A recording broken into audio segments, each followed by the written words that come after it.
The collapse of Labour, Britain's political earthquake. Right. Before we dive into what might be the most explosive political meltdown of our generation, smash that subscribe button if you haven't already.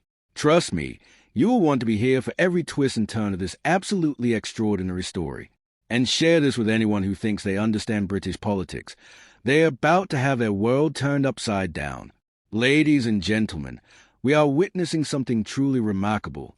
Not remarkable in a good way, mind you, but remarkable nonetheless. Sir Keir Starmer, the man who was supposed to be Labour's sensible, steady hand, is presiding over what can only be described as a systematic destruction of his own party. And the truly staggering part? We're barely a year into his leadership, and Labour's approval ratings have already plummeted to levels that would make Liz Truss blush. Let me paint you a picture of just how catastrophic the situation has become. YouGov's latest polling shows Labour sitting at a jaw-dropping -56 favourability rating. -56. That's not a typo. That's not a rounding error.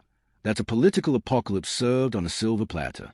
To put this in perspective, that's exactly where Rishi Sunak Conservatives were languishing in their final death-rattle days before the election.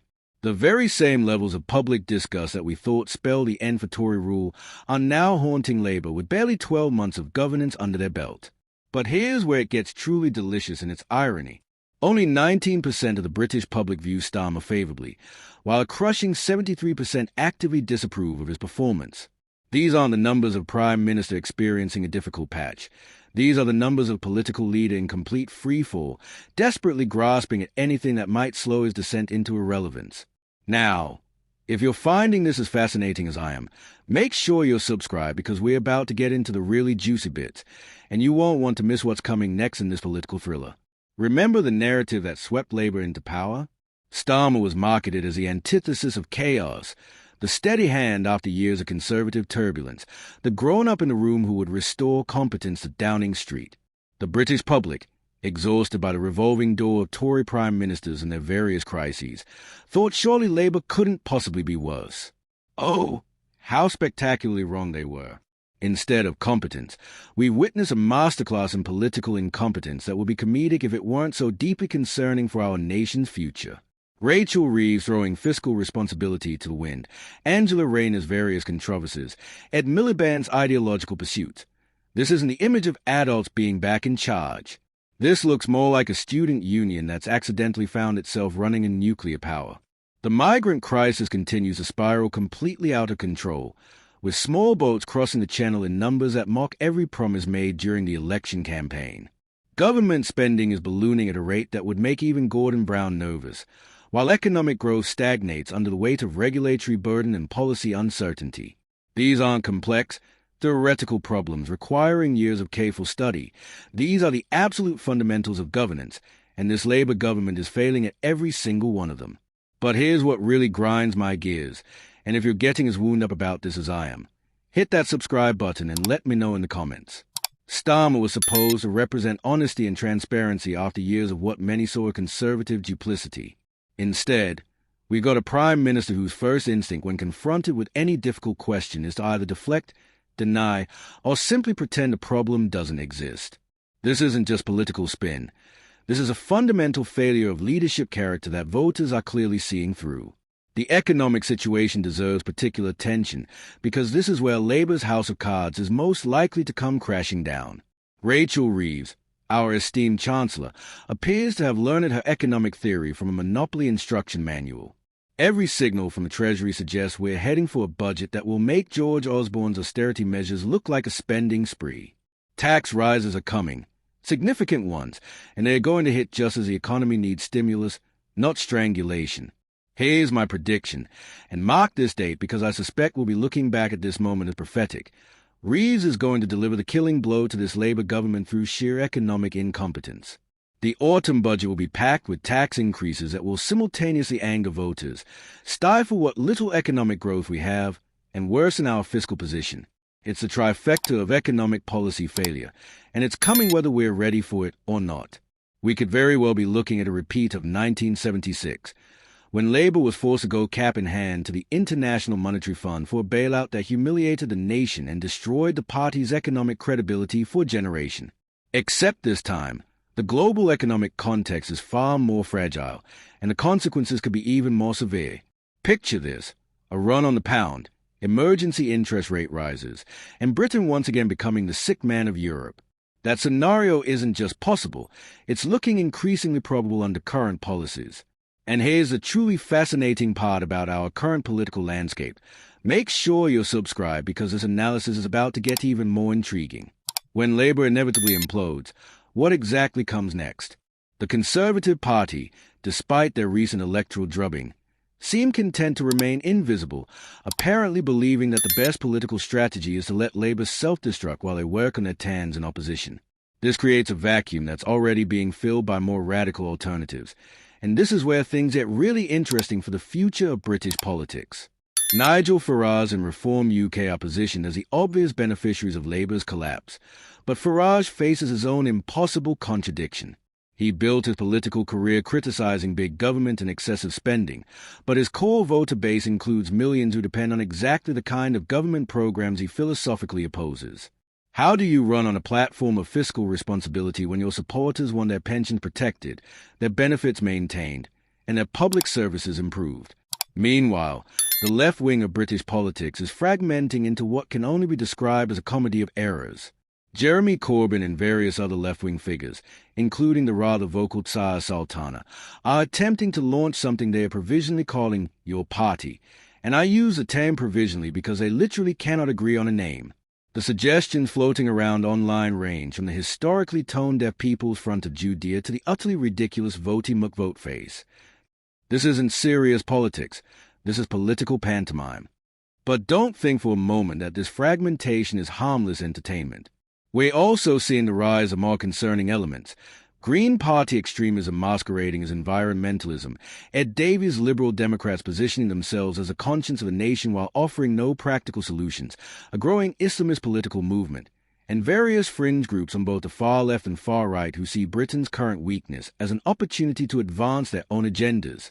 What unites all these groups, apart from their mutual hatred of traditional British values, is their complete absence of any credible plan for addressing our nation's fundamental challenges.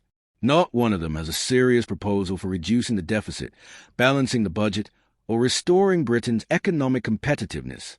They are all about dividing the pie differently, but none of them understand how to make the pie bigger.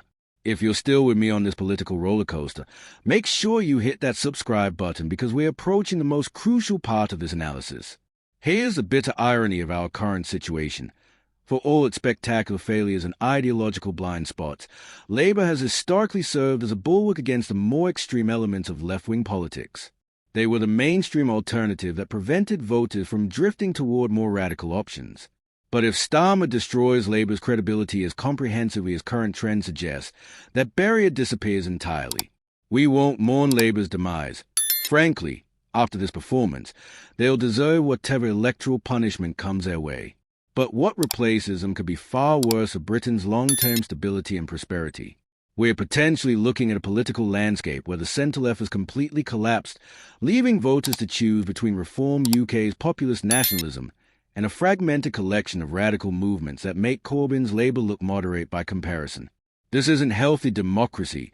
This is a kind of political polarization that has torn other nations apart. The economic implications of this political chaos cannot be overstated. International investors are already nervous about Britain's political stability and fiscal trajectory. If we add genuine political fragmentation to our existing economic challenges, we're looking at a perfect storm that could devastate our national finances and international reputation for decades to come. But here's what makes the story even more compelling, and if you're gripped by this analysis, you know what to do with that subscribe button.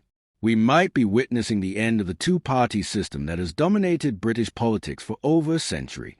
The Conservatives are wounded but not dead.